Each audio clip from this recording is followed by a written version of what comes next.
Welcome to lotus media. ప్రస్తుతం మనం Srikrishna dental clinic ప్రముఖ డెంటిస్ట్ శ్రీమతి డాక్టర్ శిల్ప గారితో ఉన్నాం. డాక్టర్ గారిని అడిగి దంత సమస్యలను గురించి, దంతాల రక్షణ కోసం తీసుకోవాల్సిన జాగ్రత్తల గురించి డాక్టర్ గారిని అడిగి తెలుసుకుందాం. నమస్కారం డాక్టర్ గారు.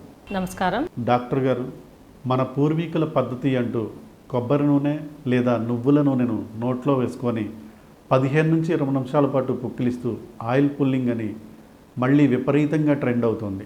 దీనివల్ల నిజంగానే క్యావిటీస్ తగ్గిపోతుందా? బ్రష్ చేయకుండా కేవలం ఆయిల్ పుల్లింగ్ చేస్తే సరిపోతుందా? ఆయిల్ పుల్లింగ్ అనేది సైంటిఫిక్గా దాని గురించి ఎక్కడ మనకి వివరాలు లేవండి. కాకపోతే మనకి పూర్వీకులు అలా చేయటం అనేది ప్రాక్టీస్లో ఉంది. అది చేయటం వల్ల మనకి ఉపయోగం ఉంటుందా లేదా అనేది మనము దాని కరెక్ట్ రీసెర్చ్ ఎక్కడ జరగలేదు. దాని రిజల్ట్ మనము క్లుప్తంగా కూడా చెప్పలేము. కానీ ఒకవేళ అలవాటు ఉండి దానివల్ల మీకు ఏదైనా ప్రయోజనాలు కలుగుతున్నాయి అనుకుంటే మీరు నిరభ్యంతరంగా చేసుకోవచ్చు. But there is no definite research that it is helping in any way. Doctor గారు, చాలామంది పళ్ళు తోమేటప్పుడు గట్టిగా బ్రష్ చేస్తుంటారు. అసలు కరెక్ట్గా బ్రష్ చేసే పద్ధతి ఏమిటి? బ్రషింగ్ అనేది మనము ఫస్ట్ మీరు ఎప్పుడైనా సరే బ్రషింగ్ ఎంతసేపు చేశారనేది కాకుండా ఎలా చేశారనేది మీరు ఎక్కువగా గుర్తుపెట్టుకోవాలి. ఎందుకంటే టెక్నిక్ వల్లే మనకి అక్కడ శుభ్రం జరుగుతూ ఉంటుంది.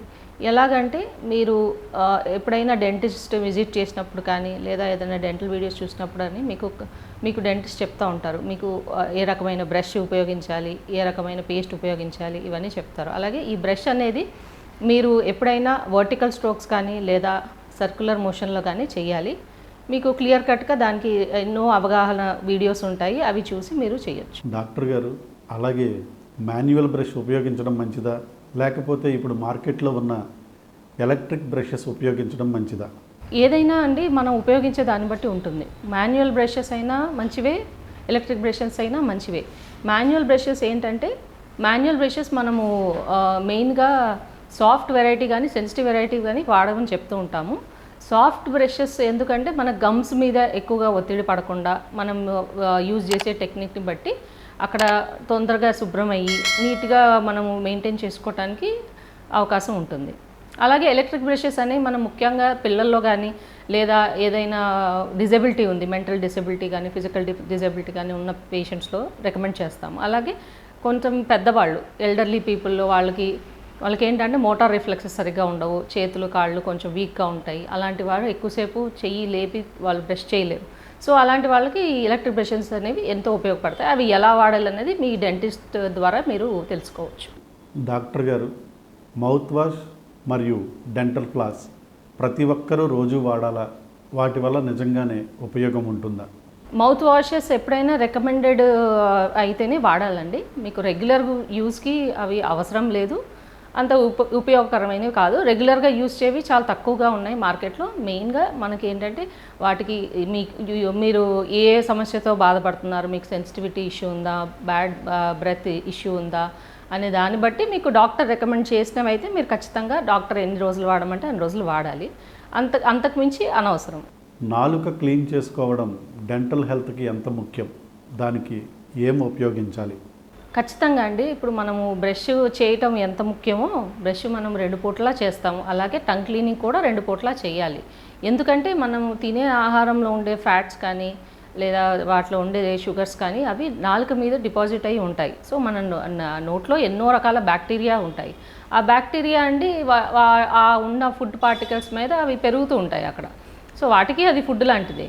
సో అలాంటప్పుడు ఏమవుతుంది, మీకు నాలుక పైన అది ఒక కోటింగ్ లాగా ఏర్పడి మీకు టేస్ట్ ఆల్టరేషన్ రావచ్చు, మీకు ఏదైనా అక్కడ సమస్య రావచ్చు, ఏదైనా ఇన్ఫెక్షన్ లాగా రావచ్చు, లేదా బ్యాడ్ బ్రెత్ అనేది నోట్లో నుంచి దుర్వాసన రావచ్చు. కాబట్టి టంగ్ క్లీనింగ్ చాలా ఇంపార్టెంట్. బ్రష్ చేసిన వెంటనే టంగ్ క్లీనింగ్ కూడా చేయాలి. డాక్టర్ గారు, రాత్రి పడుకునే ముందు బ్రష్ చేయడం ఎందుకు అంత తప్పనిసరి అని చెబుతారు? ఖచ్చితంగా అండి. ఎందుకంటే మనకు ఇప్పుడు స్లీపింగ్ టైం అనేది మనకి ఒక 6 to 8 అవర్స్ మినిమం ఉంటుంది. కొంతమంది అంతకంటే ఎక్కువగా ఉండొచ్చు. సో మనము ఈ నైట్ అంతా నోట్లో బ్యాక్టీరియా పెరుగుతూ ఉంటుంది. మనం నైట్ ఏదో ఒకటి తింటూ ఉంటాము, ఏదైనా షుగరీ సబ్స్టెన్స్ కానీ లేదా రెగ్యులర్ మీల్స్ కానీ ఏవైనా తీసుకున్నప్పుడు అది మనం సరిగ్గా పుక్కిలించుకోకుండా బ్రష్ చేసుకోకుండా అలాగే పడుకున్నాం అనుకోండి, అక్కడ ఫుడ్ పార్టికల్స్ నోట్లో ఉండిపోతాయి. వాటి మీద బ్యాక్టీరియా యాక్షన్ జరుగుతూనే ఉంటుంది. సో నైట్ అంతా మనకు కొంచెం లాలాజలం ప్రొడక్షన్ కూడా అంతగా ఉండదు, పగలు ఉన్నంతగా ఉండదు. సో అప్పుడు ఏమవుతుంది, మీకు తొందరగా క్యావిటీస్ వచ్చే ప్రమాదం ఉంటుంది.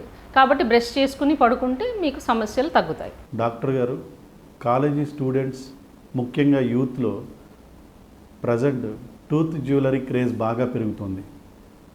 పంటిపై నచ్చిన రంగురాళ్ళు, డైమండ్స్ లాంటివి అంటించుకుంటున్నారు. దీనికి వాడే గ్లూ వల్ల కానీ ఆ రాళ్ల వల్ల కానీ పంటికి ఏమైనా హాని జరిగే అవకాశం ఉందా? అంటే టూత్ జ్యువెలరీ అనేది ఎప్పటి నుంచో వాడుకలో ఉందండి. మన దగ్గర ఇప్పుడు ఈ మధ్య కొంచెం ఫ్యాషన్లోకి వచ్చింది. కాకపోతే అవి ఏం లేదు, మనకు జెమ్స్ లాంటివి అనమాట. చిన్న డైమండ్స్ కానీ లేకపోతే ఏదైనా టాటూస్ కానీ అలాంటివి వేస్తూ ఉంటారు. అవి మీరు ప్రొఫెషనల్ దగ్గర, డెంటిస్ట్ దగ్గర చేయించుకుంటే సేఫ్. దానివల్ల మీకు ఏమి డ్యామేజ్ లాంటివి జరగవు. మీరు సొంతంగా చేయటం కానీ అలాంటివి చేస్తే అది ఎలాంటి వాళ్ళు గ్లూ వాడుతున్నారు, ఎలాంటి సబ్స్టెన్స్తో తయారు చేస్తున్నారు అనేది దాన్ని బట్టి మీరు చూసుకొని మీరు సేఫ్గా ఏది బెటర్ అనేది చూసుకొని చేసుకుంటే బెటర్. డాక్టర్ గారు, అలాగే ప్రస్తుతం టీత్ వైట్నింగ్ చాలా ట్రెండింగ్లో ఉంది. ఇది సేఫేనా? దీనివల్ల పళ్ళు అరిగిపోతాయా? టూత్ వైట్నింగ్ అండి, అది మీకు రికమెండెడ్ అయితేనే మీరు చేయించుకోవాలండి. మీకు రెగ్యులర్గా మార్కెట్లో టూత్ వైట్నింగ్ జెల్స్ అని, టూత్ వైట్నింగ్ స్ట్రిప్స్ అని అలాంటివి చాలా రకాలు దొరుకుతూ ఉంటాయి. కాకపోతే అవన్నీ సేఫ్ కాదనమాట. దాంట్లో ఎంత లేదన్నా కెమికల్స్ ఉంటాయి. అది ఎంత శాతం, ఎంత పర్మిసిబుల్ లెవెల్లో ఉన్నాయి అనేది మీకు తెలియదు. కాబట్టి మీరు ఒకవేళ మేమైతే కనుక మా క్లినిక్లో పేషెంట్స్ ఎవరైతే బాగా పాన్ గుట్కా తిని పళ్ళు బాగా డ్యామేజ్ అయ్యి ఉన్నాయో, లేదా పంటి మీద బాగా స్టెయిన్స్ ఉండి కొంచెం యెల్లోయిష్ టింజ్ ఉన్నవాళ్ళు, లేదంటే బాగా ఫ్లోరాసిస్ ఉన్న ఏరియాస్లో అక్కడ టూత్ ఎనామిల్ డ్యామేజ్ అయ్యి యెల్లో స్టెయిన్స్ లాగా ఉన్న వాళ్ళకి మనము రికమెండ్ చేస్తామన్నమాట. సో అవి డిఫరెంట్ టైప్స్ ఉంటాయి. ఒకటి మేము మీకు ఇంటి దగ్గర చేసుకునే విధంగా మేము కొన్ని ట్రేస్ ప్రొవైడ్ చేసి మీకు ఆ మెటీరియల్ ఇస్తాము. లేదా మా దగ్గర ఇన్ ఆఫీస్ క్లీనింగ్ అంటాము, ఇన్ ఆఫీస్ బ్లీచింగ్ అంటాము, అలాంటివి చేసుకుంటాం అనమాట. So safe, it is definitely safe. మీరు ఎప్పుడైతే డెంటిస్ట్ దగ్గర చేయించుకుంటారో సేఫ్. కాకపోతే వీటి వల్ల కొన్ని మీకు సైడ్ ఎఫెక్ట్స్ అనేవి ఖచ్చితంగా ఉంటాయి.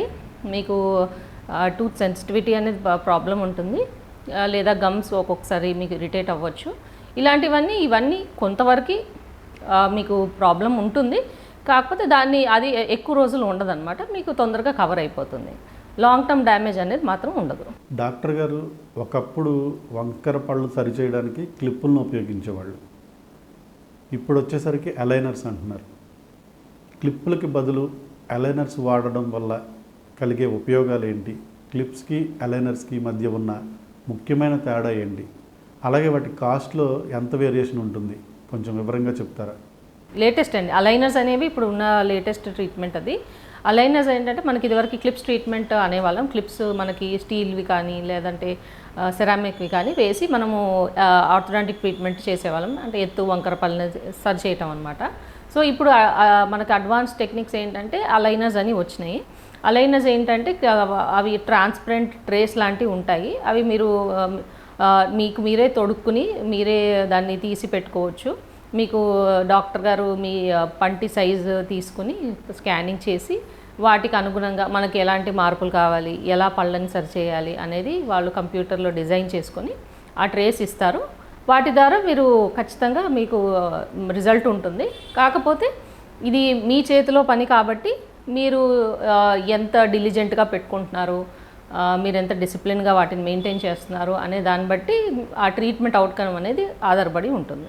కాస్ట్ అండి రకరకాలుగా ఉంటుందండి. మనకి యూజ్ చేసే టెక్నాలజీని బట్టి మీకు ఎన్ని ట్రేస్ అవసరం పడతాయి, మీకు ఎన్ని రోజులు ఆ ట్రీట్మెంట్ ఉన్న దాన్ని బట్టి కాస్ట్ వేరీ అవుతూ ఉంటుందండి. ఖచ్చితంగా ఇది రెగ్యులర్ ట్రీట్మెంట్స్ కంటే కొంచెం కాస్ట్లీదే. కాకపోతే ఇది మీ బడ్జెట్ని బట్టి, మీ అవసరాలని బట్టి మీరు చూస్ చేసుకోవచ్చు. డాక్టర్ గారు, స్మైల్ డిజైనింగ్ అంటే ఏంటి? ఎవరెవరు దీనికోసం అప్రోచ్ అవ్వచ్చు?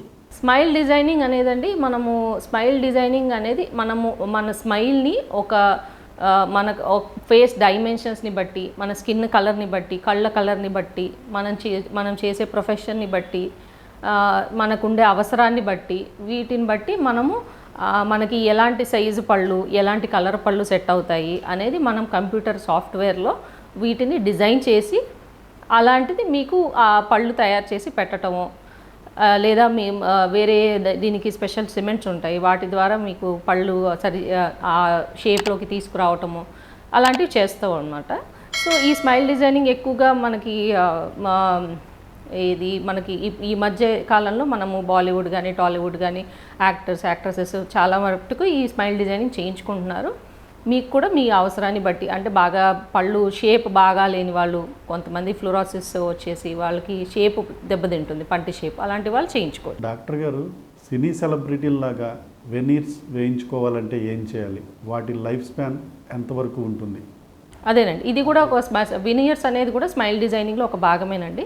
ఈ వినియర్స్ అంటే ఏంటంటే మనకి పంటి పై సర్ఫేస్ పైన, అంటే ఒకవైపు మన ముందు వైపు వరకు మనకి క్యాప్స్ లాగా వస్తాయి. హాఫ్ క్యాప్ ఉంటుంది, ఫుల్ క్యాప్ కాకుండా మీకు చిన్నగా మనకి ఏ పంటికి ఆ పన్ను మీకు ఎంత సైజులో కావాలో కంప్యూటర్లో మనం ఇందాక చెప్పుకున్నట్టు ఆ సాఫ్ట్వేర్లో మీకు ఏది సూట్ అవుతుంది అనేది అవన్నీ చూసుకొని దాని ప్రకారంగా అవి మనం ల్యాబ్లో తయారు చేయించి అది ఫిక్స్ చేస్తామన్నమాట. డాక్టర్ గారు, ఇప్పుడు మెడికల్ ఫీల్డ్లో అంతా ఆర్టిఫిషియల్ ఇంటెలిజెన్స్ నడుస్తుంది కదా, డెంటిస్ట్రీలో ఈ ఏఐ టెక్నాలజీని ఎలా వాడుతున్నారు? డాక్టర్లు చూడలేని పంటి లోపాలను ఏఐ ఎక్స్రేలు ముందే తెలియచేస్తాయా? ఇప్పుడు ఆర్టిఫిషియల్ ఇంటెలిజెన్స్ అనేది కరెంట్ ట్రెండింగ్ టాపికేనండి. మేము డెంటిస్ట్రీలో ఎలా వాడతామంటే దాన్ని మనం ట్రీట్మెంట్ ప్లానింగ్లో వాడతామన్నమాట. లేదా పేషెంట్ ఫైల్స్లు అవన్నీ మనము కంప్యూటర్స్లో వాటి సేవ్ చేసుకోవటమో, లేదంటే వాటి రికార్డ్స్ రీడ్ చేయటానికి కానీ, లేదా మనకి కేస్ మేనేజ్మెంట్లో మనకి ఈ పర్టికులర్ పేషెంట్కి ఎలాంటి ట్రీట్మెంట్ ప్లాన్ జరిగింది, ఇన్నాళ్ళు మనము చేసిన ట్రీట్మెంట్ ప్రోగ్రెషన్ ఎలా ఉంది, లేదా పేషెంట్కి ఎడ్యుకేషన్కి కూడా వాడుకోవచ్చు. సో ఈ విధంగా ఆర్టిఫిషియల్ ఇంటెలిజెన్స్ పనికొస్తుంది, కానీ డెంటల్ ట్రీట్మెంట్స్లో మాత్రం ఏ విధంగా మనకి దీంతో ఉపయోగం లేదండి. జస్ట్ ప్లానింగ్ వరకు మనము వీటి సహాయం తీసుకుంటాం అంతే. But it's ultimately the doctor who has to do the treatment. Doctor గారు, కాఫీ, టీ రెగ్యులర్గా తాగే వారిలో పళ్ళు కలర్ మారుతాయా? దీన్ని ఎలా కంట్రోల్ చేయాలి?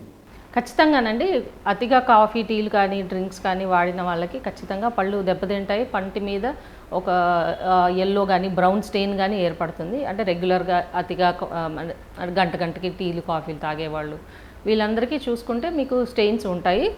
అవి మీరు రెగ్యులర్గా క్లీన్ చేయించుకుంటే కొంతవరకు పోతాయి. అదే లాంగ్ టర్మ్ డ్యామేజ్ జరిగితే మాత్రం, అంటే మనకు ఆ స్టెయిన్ అనేది లోపల లేయర్స్లోకి, ఎనామిల్ లేయర్స్లోకి వెళ్ళిందనుకోండి, అప్పుడు క్లీనింగ్ ద్వారా కూడా కష్టం. అలాంటప్పుడు మనము బ్లీచింగ్ ఇలాంటివి రికమెండ్ చేస్తాం. డాక్టర్ గారు, చాక్లెట్లు తింటే పళ్ళు పుచ్చిపోతాయి అంటారు, కానీ modern fast food, junk food వల్ల పళ్ళకు వచ్చే ముప్పు ఏంటి? ఖచ్చితంగా అండి, ఏ ఫుడ్ అయినా కానీ మనము ఒక గ్యాప్లో మనము తింటే పర్వాలేదండి. ఇప్పుడు జంక్ ఫుడ్ అని అంటే ఏంటంటే మనం ఫ్రీక్వెంట్గా మంచింగ్ చేయటము, మనకు మెయిన్ మీల్ ఉంటుంది, బ్రేక్ఫాస్ట్, డిన్నరు, మన లంచ్ ఉంటుంది. సో అవి కాకుండా ఈ మధ్యలో స్నాక్స్ తింటాము, చాక్లెట్స్ తింటాము, ఏదో ఒకటి నవ్వులుతూ ఉండటము, వీటన్నిటిని మనం అవాయిడ్ చేయాలి. ఎందుకంటే వీటి వల్ల ఖచ్చితంగా మనకి నోట్లో ఇవన్నీ ఫుడ్ సబ్స్టెన్సెస్ ఎప్పుడు ఉంటూనే ఉంటాయి కాబట్టి కంటిన్యూస్గా యాసిడ్ ప్రొడక్షన్ ఉంటుంది. యాసిడ్ ఎక్కడి నుంచి వస్తుందంటే ఈ నోట్లో ఉండే మనకు బ్యాక్టీరియా ఎప్పుడైతే మన ఫుడ్లో ఉండే కార్బోహైడ్రేట్స్ కానీ షుగర్స్ కానీ వాటి మీద యాక్షన్ ఉంటుందో, ఈ బ్యాక్టీరియా యాక్షన్, అప్పుడు యాసిడ్స్ ప్రొడ్యూస్ అవుతాయి. సో ఈ యాసిడ్స్ వల్ల ఎనామిల్ దెబ్బతింటుంది, పంటలో క్యావిటీస్ వస్తాయి. సో ఖచ్చితంగా మీరు అవాయిడ్ చేయాలి. ఈ జంక్ ఫుడ్ అనేది ఒకవేళ తినాలనుకుంటే మీరు ఎప్పుడైనా మెయిన్ మీల్తో తీసుకుంటే సరిపోతుంది. డాక్టర్ గారు, చాలామంది ఎప్పుడు చూయింగ్ గమ్స్ నములుతుంటారు. ఇది దవడల ఆరోగ్యానికి మంచిది అంటారు, అది ఎంతవరకు నిజం? చూయింగ్ గమ్ కూడా అండి మీరు కంటిన్యూస్గా వాడటం ఎప్పుడూ రికమెండెడ్ కాదు. ఏదో కాసేపు నవిలి ఊసేస్తే ఇబ్బంది లేదు. కాకపోతే అది కూడా షుగర్ ఫ్రీ అయితే బెటర్. షుగర్ ఉన్నదైతే మీకు ఇందాక చెప్పుకున్నట్టు ఖచ్చితంగా ఎప్పుడు షుగర్ అంతసేపు ఉండటం మనకు సేఫ్ కాదు, ఎనామిల్ ఖచ్చితంగా దెబ్బతింటుంది. డాక్టర్ గారు, స్మోకింగ్ మరియు ఆల్కహాల్ డైరెక్ట్గా మన పళ్ళను, చిగుళ్ళను ఎలా దెబ్బతీస్తుంది? ఉంటాయండి. సో స్మోకింగ్ అయినా సరే, ఆల్కహాల్ అయినా సరే, ఇలాంటి చెడు అలవాటు వల్ల ఖచ్చితంగా మనకి నోట్లో పళ్ళ మీద, చిగుళ్ళ మీద ఎఫెక్ట్ ఉంటుంది. స్మోకింగ్ చేసే వాళ్ళకి పళ్ళు దెబ్బతింటాయి, రంగు మారుతుంది, నల్లగా మారిపోతాయి. రెగ్యులర్గా కంటిన్యూస్గా హెవీ చైన్ స్మోకర్స్ అనుకోండి, వాళ్ళకి లోపల చిగుర్లు కూడా దెబ్బతింటాయి. అలాగే లోపల మీకు బ్లడ్ వెజిల్స్ దెబ్బతింటాయి, చుట్టూ ఉండే సాఫ్ట్ టిష్యూ దెబ్బతింటుంది, మీ బుగ్గల్లోపు ఉండే టిష్యూ దెబ్బతింటుంది. వీటి వల్ల నోటి క్యాన్సర్స్ రావచ్చు. సో మీరు ఇలాంటి సమస్యల నుంచి తప్పించుకోవాలంటే ఖచ్చితంగా మీరు ఈ దురలవాట్లను ఆపేస్తే బెటర్. డాక్టర్ గారు, కాల్షియం ఉన్న ఫుడ్ తింటే పుచ్చిన పళ్ళు మళ్ళీ మామూలు అవుతాయా? డైట్కి డెంటల్ హెల్త్కి ఉన్న లింక్ ఏమిటి? అంటే కాల్షియం అయినా సరే ఏదైనా సరే వన్స్ డ్యామేజ్ జరిగినాక కంటే కూడా డ్యామేజ్ జరగకుండా ఆపడానికి పనికొస్తాయండి. మనము రెగ్యులర్గా ఈ కాల్షియం రిచ్ ఫుడ్స్ తిన్నా అంటే పెరిగే వయసులో పిల్లలకు కానీ పళ్ళు వచ్చే వయసులో ఉన్నప్పుడు కానీ మీరు ఇస్తూ ఉన్నారనుకోండి కాల్షియము, విటమిన్ డి ఇలాంటివి ఆ సప్లిమెంట్స్ అవన్నీ కానీ లేకపోతే డైట్లో కానీ మీరు ఆ లోపాలు లేకుండా చూసుకుంటే ఖచ్చితంగా స్ట్రాంగ్ టీత్ అనేవి ఉంటాయి. తర్వాత మీకు ఫుడ్ ద్వారా ఏంటంటే మీరు పళ్ళని సేవ్ చేసుకోవచ్చు, కానీ ఆల్రెడీ డ్యామేజ్ వన్స్ స్టార్ట్ అయిందంటే దానికి మనం చేసేది ఏమి ఉండదండి. డెంటల్ ట్రీట్మెంట్స్ చేయించుకోవటమే మనకు మార్గం. డాక్టర్ గారు, రూట్ కెనాల్ ట్రీట్మెంట్ అంటే చాలామంది భయపడతారు. అసలు ఆ ట్రీట్మెంట్ ఎప్పుడు చేయాలి? ఇది నిజంగానే పెయిన్ఫుల్గా ఉంటుందా? రూట్ కెనాల్ ట్రీట్మెంట్ అనేది భయపడాల్సింది ఏమీ లేదండి. ఇది మనకి పన్నుని సేవ్ చేసుకోవటానికి పనికొస్తుంది. పన్ను ఏంటంటే పన్నులో మనకి డిఫరెంట్ పొరలు ఉంటాయి. ఎనామిల్, డెంటిన్, పల్ప్ అంటాము. ఈ 3 పొరల్లో ఏంటంటే మనకు పంటి నిర్మాణంలో మనకి మన పంటి వాడకంలో కానీ ఇవి హెల్ప్ చేస్తాయి. ఎనామిల్ అనేది బయట కవచం లాంటిది. లోపల పల్ప్ అనేది పంటికి కావాల్సిన బ్లడ్ సప్లై, నర్వ్ సప్లై ఇస్తాయి. ఈ డెంటిన్ ఏంటంటే ఈ బఫర్ లాంటిది అనమాట. ఎనామిల్కి పల్ప్కి మధ్యలో ఒక బఫర్ లాంటిది ఉంటుంది. సో ఇవన్నీ మనకి లేయర్స్ ఇంపార్టెంట్ కాబట్టి వీటిలో మీకు డెంటిన్ దెబ్బతింది అనుకోండి డైరెక్ట్గా పల్ప్ ఎక్స్పోజ్ అయిపోతుంది. సో బ్లడ్ వెజల్స్ ఎఫెక్ట్ అవుతాయి. బ్లడ్ వెజల్స్ ఇన్ఫెక్షన్ ద్వారా కుళ్ళిపోవటం మొదలవుతుంది. సో ఇలాంటప్పుడు రూట్ కెనాల్ ట్రీట్మెంట్ అనేది మనము రికమెండ్ చేస్తాం. రూట్ కెనాల్ ట్రీట్మెంట్ అంటే ఏమీ లేదండి, ఏ పన్నుకైనా రూట్స్ అనేవి ఉంటాయి. మనకు బయటికి కనిపించే భాగాన్ని మనం క్రౌన్ అంటాము, ఎముక లోపల ఉండే భాగాన్ని మనం రూట్ అంటాము. సో ఈ రూట్స్లో కెనాల్స్ లాంటివి ఉంటాయి. ఆ కెనాల్స్ ద్వారా మనకి పంటికి బ్లడ్ సప్లై, నర్వ్ సప్లై ఉంటుంది. సో అందుకని ఈ కెనాల్స్ లోపల ఉండే ఆ డ్యామేజ్ అయిన బ్లడ్ వెజల్స్ అన్నీ క్లీన్ చేసి, ఇన్ఫెక్షన్ అంతా క్లీన్ చేసి అక్కడ మనం ట్రీట్మెంట్ చేస్తాం కాబట్టి దాన్ని రూట్ కెనాల్ ట్రీట్మెంట్ అని అంటాం. సో ఇది ఖచ్చితంగా మీకు ఉపయోగకరమైనదే, ఎందుకంటే మీరు పన్నుని ఇక్కడ సేవ్ చేస్తున్నారు. పన్నును తీయాల్సిన అవసరం లేదు. పెయిన్ లేకుండానే చేస్తామండి. మీకు ఆ ఇన్ఫెక్షన్ వల్ల పెయిన్ వస్తుంది, కానీ ట్రీట్మెంట్ వల్ల వచ్చే పెయిన్ ఏమీ ఉండదు. ఒకవేళ పెయిన్ మీకు ట్రీట్మెంట్ జరుగుతున్నప్పుడు పెయిన్ అని అనిపిస్తే డాక్టర్ గారు మీకు అనస్థిషియా ఇచ్చే చేస్తారు కాబట్టి మీకు ఇబ్బంది ఏమీ ఉండదు. డాక్టర్ గారు, బ్యాడ్ బ్రీత్, నోటి దుర్వాసన రావడానికి మెయిన్ రీజన్స్ ఏంటి? దీన్ని ఇంట్లోనే ఎలా కంట్రోల్ చేసుకోవచ్చు? నోటి దుర్వాసన అనేదండి చాలామందికి ఉండే సమస్య. ఇది మనము ఇది ఎందుకు వస్తుంది అనేది మనము ఫస్ట్ తెలుసుకోవాలి. మనకి ఏదైనా ప్రాబ్లం వల్ల వస్తుందా, లేదా మనం పళ్ళు కరెక్ట్గా క్లీన్ చేయట్లేదా, మనం ఎక్కువగా అసిడిక్ ఫుడ్స్ తింటున్నాం, మనకు అసిడిటీ ప్రాబ్లం ఉందా, లేదా డయాబెటీస్ ఉందా, లేదా పంటి మీద డిపాజిట్స్ ఉన్నాయా, ఇలా రకరకాల కారణాలు ఉంటాయండి. వీటిలో ఏ కారణం చేత మనకి ఫస్ట్ ఈ స్మెల్ అనేది వస్తుందో తెలుసుకుంటే ఆ కారణాన్ని మీరు తొలగిస్తే మీకు ఆ స్మెల్ అనేది తగ్గిపోతుంది.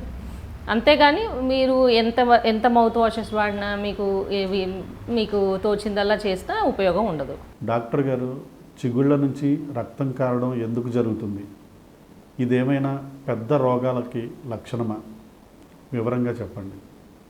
చిగుళ్ళు నుంచి రక్తము మనకు నార్మల్ కండిషన్స్లో రాదండి. మనకి ఎప్పుడైనా అక్కడ ఏదైనా ఇన్ఫ్లమేషన్ కానీ, ఇన్ఫెక్షన్ కానీ, ఏదైనా ఇరిటేషన్ కానీ ఉందంటేనే మనకు అక్కడ బ్లడ్ వస్తుంది. బ్లడ్ వస్తుందంటే మీరు జాగ్రత్త పడాలని అర్థము.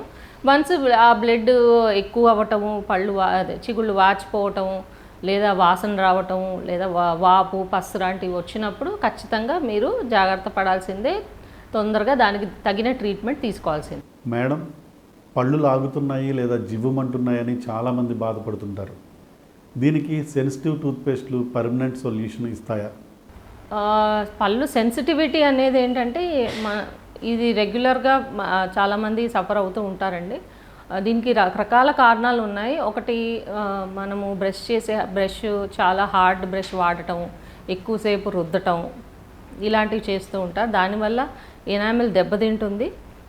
మీరు వాడే పేస్ట్ని బట్టి కూడా మీకు డ్యామేజ్ జరగవచ్చు. ఎక్కువగా జెల్ రూపంలో ఉన్న పేస్ట్లో మీకు అబ్రేసివ్స్ ఎక్కువ ఉంటాయి.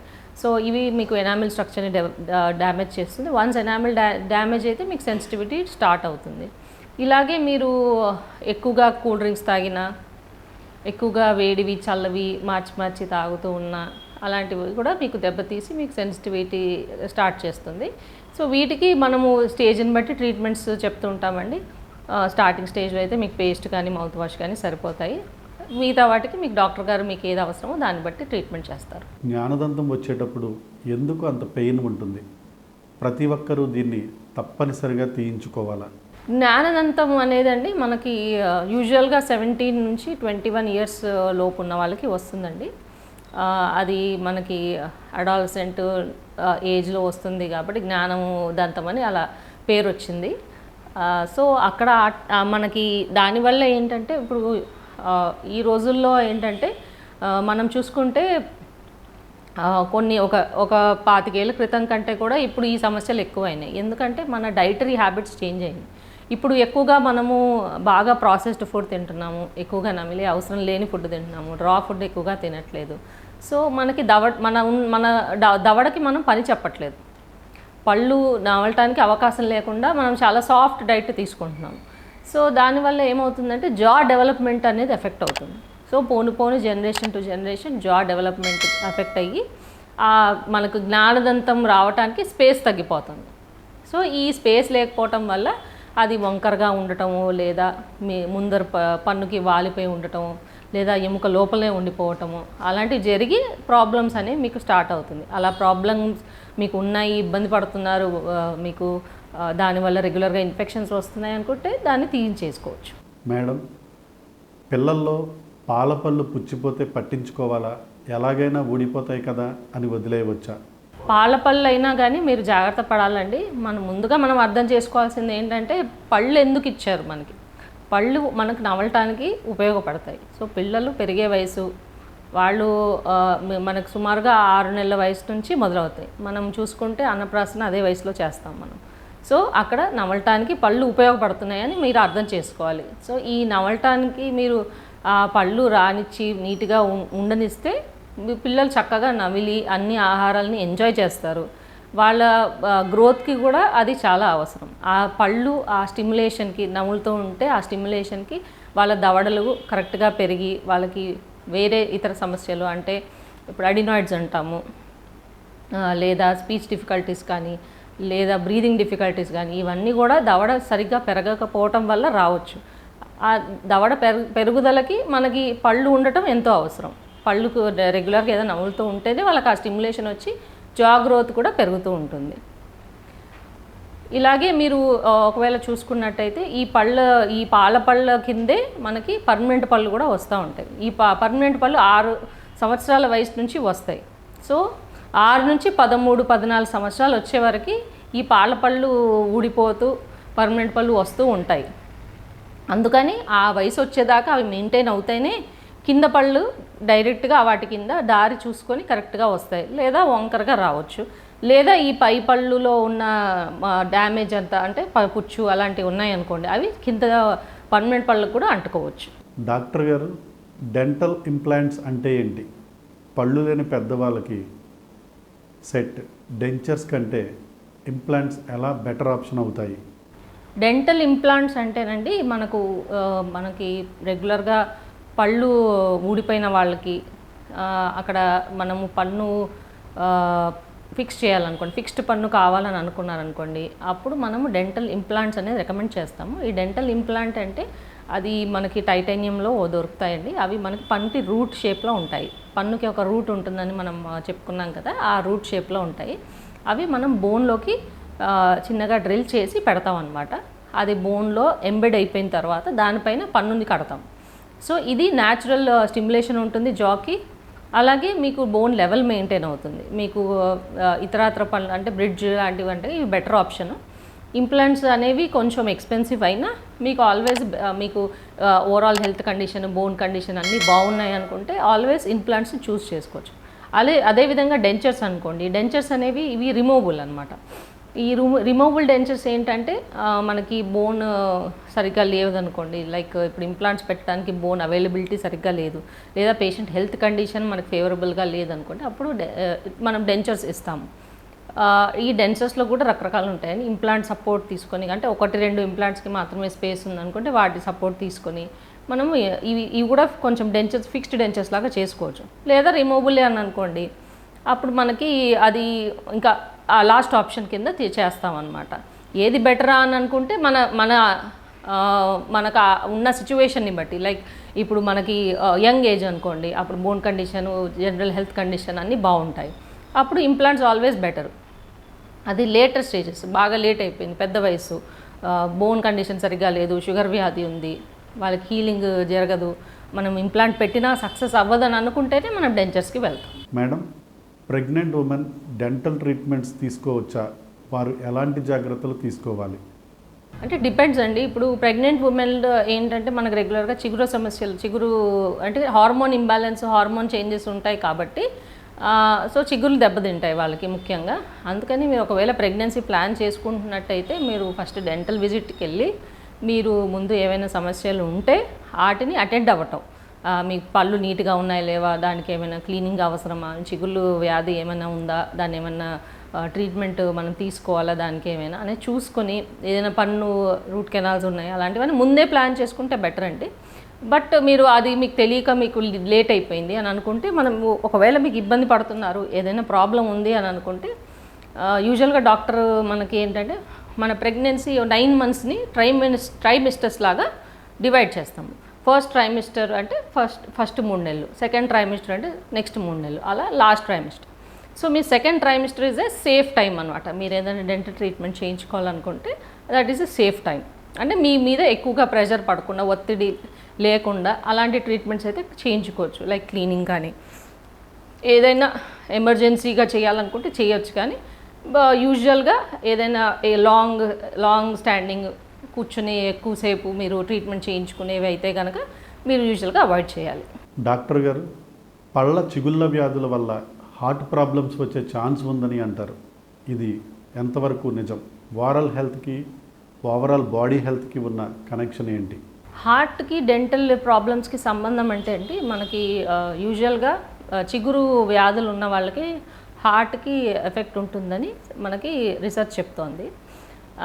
అలాగే ఇప్పుడు బ్రెత్ సరిగ్గా తీసుకోవట్లేదు అంటే గురక ప్రాబ్లం ఉంది అంటే, మీకు గురక ఉంది, బ్రీదింగ్ ప్రాబ్లం ఉంది అనుకుంటే మీకు ఆక్సిజన్ సరిగ్గా శరీరానికి అందట్లేదని అర్థం. సో మీకు ఒకవేళ దవడ పెరుగుదల సరిగ్గా లేదు, దానివల్ల మీకు బ్రీదింగ్ ప్రాబ్లం వచ్చిందని అనుకుంటే మీరు అది కరెక్ట్ చేసుకోవాలి. మీ దవడకి ఏదైనా ట్రీట్మెంట్ చేయగలరేమో డాక్టర్ గారిని అడిగి మీరు అది చేయించుకుంటే మీకు ఈ ఆక్సిజనేషన్ అనేది సరిగ్గా జరిగి, ఎందుకంటే లో ఆక్సిజన్ అన్నప్పుడు గుండె మీద ఒత్తిడి ఎక్కువ అవుతుంది, గుండె ఎక్కువగా పంప్ చేయాలి, సో ఖచ్చితంగా గుండె ఎఫెక్ట్ అవుతుంది.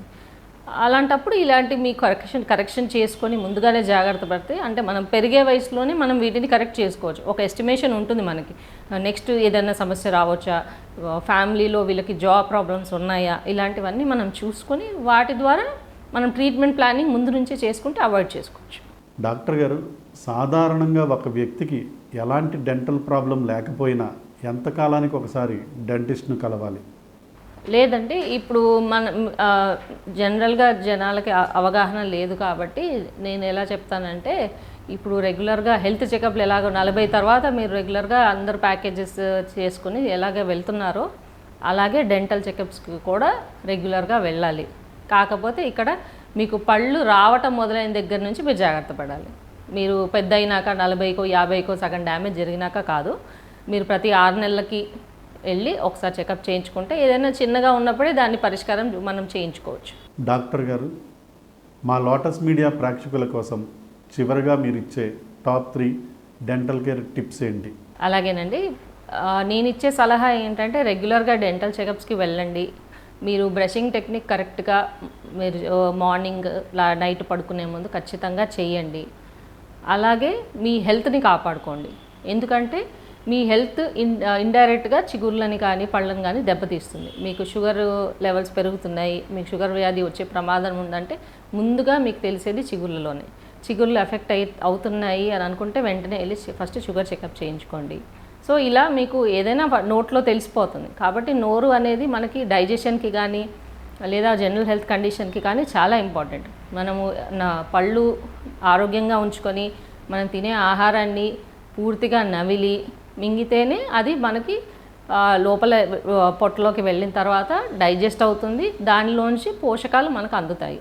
నమలకుండా మింగేసామనుకోండి, పళ్ళు లేకుండా, ఖచ్చితంగా ఆరోగ్యం దెబ్బతింటుంది. అందుకే మీ పళ్ళని కాపాడుకోండి. డాక్టర్ గారు, మీ విలువైన సమయాన్ని మా లోటస్ మీడియా కేటాయించి మా వ్యూవర్స్కి అమూల్యమైన సలహాలు సూచనలు ఇచ్చినందుకు ధన్యవాదాలు. డియర్ వ్యూవర్స్, డాక్టర్ శిల్పా గారు తెలిపిన అనేక అమూల్యమైన విషయాలను తెలుసుకున్నారు కదా. ఇప్పుడే ఈ వీడియోను లైక్ చేసి మీ ఫ్రెండ్స్ అండ్ ఫ్యామిలీ మెంబర్స్కు షేర్ చేయండి. మరింత విలువైన సమాచారం తెలుసుకోవడం కోసం ఇప్పుడే లోటస్ మీడియా ఛానల్ను సబ్స్క్రైబ్ చేసి పక్కనే ఉన్న బెల్ ఐకాన్ని ప్రెస్ చేయడం మర్చిపోకండి. Thank you.